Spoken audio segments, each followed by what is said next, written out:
मध्य प्रदेश की 29 लोकसभा सीटों पर भारतीय जनता पार्टी ने एक बार फिर अपना झंडा गाड़ दिया है। भारतीय जनता पार्टी मध्य प्रदेश की 29 लोकसभा सीटों पर बढ़त बनाए हुए और लगातार जीत की ओर अग्रसर दिखाई दे रही है। ऐसे में कांग्रेस को जहां से सबसे ज्यादा उम्मीद थी रतलाम झाबुआ संसदीय सीट से, वहां से कांग्रेस एक बार फिर परास्त होती हुई दिखाई दे रही है। कांग्रेस प्रत्याशी कांतिलाल भूरिया ये चुनाव बुरी तरीके से हार गए हैं। ऐसे में ज्यादा विश्लेषण के साथ हमारे संवाददाता संदीप मीणा जी हमारे साथ जुड़ गए हैं। संदीप,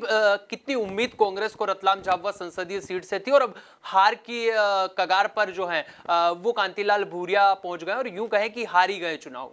निश्चित तौर पर देखिए संदीप की मध्य प्रदेश में रतलाम ही ऐसी हॉट सीट थी जिसको लेकर मध्य प्रदेश ही नहीं बल्कि पूरे देश भर की नज़रें इस सीट पर टिकी हुई थी, क्योंकि माना जा रहा था कि इस सीट को कांग्रेस अपने खाते में इस बार लेकर ही आई, क्योंकि यहाँ पर जिस तरीके से माहौल भारतीय जनता पार्टी के खिलाफ बनता हो नजर आ रहा था और जिस तरीके से आदिवासी वोटर्स का जो समर्थन है वो कांतिलाल भूरिया हासिल करने में कामयाब होते नजर आ रहे थे, उसको देख के लग रहा था कि यहाँ पर टक्कर कांटे की है और इस बार किसी भी हद में जो है कांतिलाल भूरिया यहाँ पर जीत हासिल करेंगे। लेकिन जो चुनावी तस्वीर सामने आई है उसने एक बार फिर मध्य प्रदेश ही नहीं बल्कि देश की सियासत को चौंका कर रख दिया, क्योंकि यहाँ पर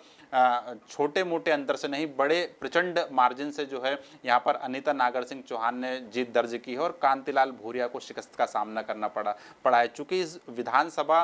यहाँ पर देखे जाए तो यहाँ इस सीट पर जो रतलाम झाबुआ है इसमें 8 विधानसभाएं आती हैं और 8 में अगर बात की जाए तो 4 भारतीय जनता पार्टी के खाते में है और 3 कांग्रेस के और 1 निर्दलीय के में। तो ऐसे में माना जा रहा था कि ये मुकाबला यहाँ पर कांटे की टक्कर का होगा और जो है कांतिलाल भूरिया जीत हासिल कर लेंगे। लेकिन जिस तरीके से अनीता नागर सिंह चौहान ने अपना चुनावी मैनेजमेंट दिखाया और जिस तरीके से जमीन पर उतरकर भारतीय जनता पार्टी के संगठन ने काम किया है तो काफ़ी हद तक उनको सफलता मिली है और एक बार फिर जो है रतलाम सीट बीजेपी अपने पाले में रखने में कामयाब होती हुई नजर आई है। देखिए, आदिवासी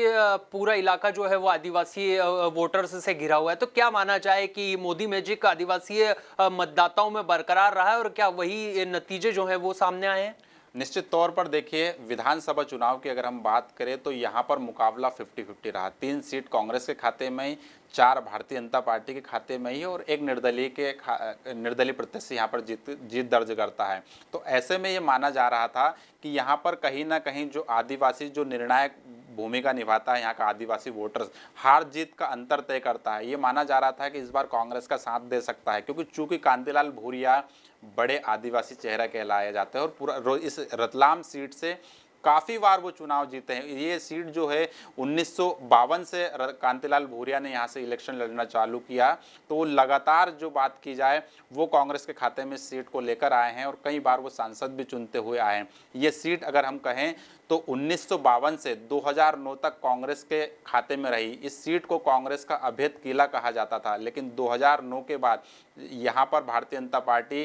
अपना झंडा बुलंद करने में कामयाब रही। तो कुल मिलाकर ये कहें कि हम कह सकते हैं कि आदिवासी वोटर्स ने भले ही विधानसभा चुनाव में अपनी मंशा अलग जाहिर की हो, लेकिन लोकसभा चुनाव में वो कहना चाहता है कि उसे मोदी का ही चेहरा चाहिए।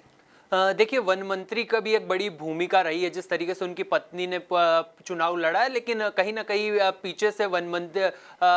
नागर सिंह चौहान ने भी पूरी तरीके से साथ दिया है, जो पूर्व वन मंत्री है। तो क्या कुछ दोनों पति पत्नी का कमाल देखने को मिला इस संसदीय सीट पर? निश्चित तौर पर देखा जाए तो यहाँ पर एक तरफ पति पत्नी के खिलाफ जो है पिता और पुत्र की जोड़ी ने काम किया। एक तरफ पिता पुत्र थे तो एक तरफ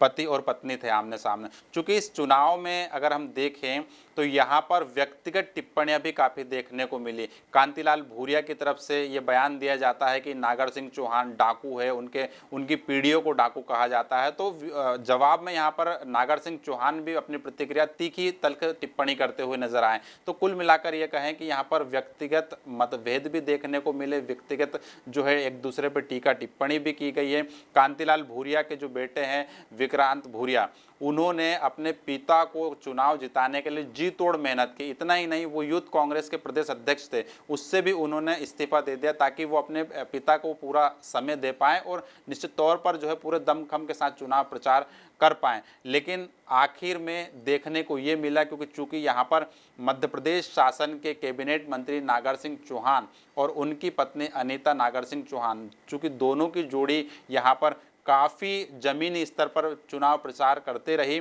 और जिस तरीके से रतलाम झाबुआ सीट पर मध्य प्रदेश सरकार की योजनाओं का लाभ दिलाने की बात हो या फिर गरीब, दलित, पिछड़ित, शोषित, वंचित की हक की बात करना हो, तमाम मुद्दे पर जो है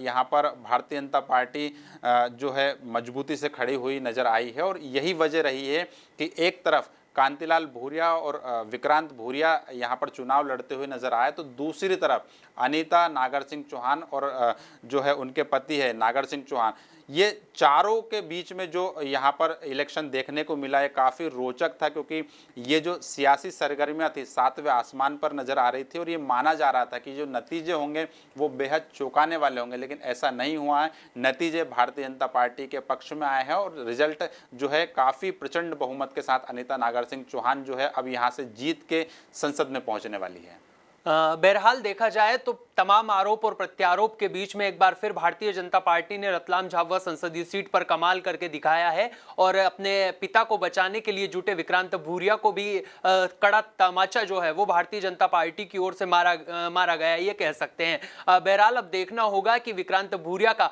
यहां से सियासी सफर कैसा होता है और अपने पिता के लिए आखिरी चुनाव में दम दिखा रहे विक्रांत भूरिया कैसे अकेले राजनीतिक सफर को तय करते हुए दिखाई देते हैं। लेकिन तब तक के लिए आप बने रहे एमपी न्यूज के साथ। एमपी की नब्ज, एमपी का हाल, मध्य प्रदेश की हर खबर एमपी न्यूज टीवी के साथ। लगातार खबरों के लिए सब्सक्राइब करें हमारा YouTube channel MP news TV. Latest updates के लिए बेल आइकन दबाना जरा भी न भूलें।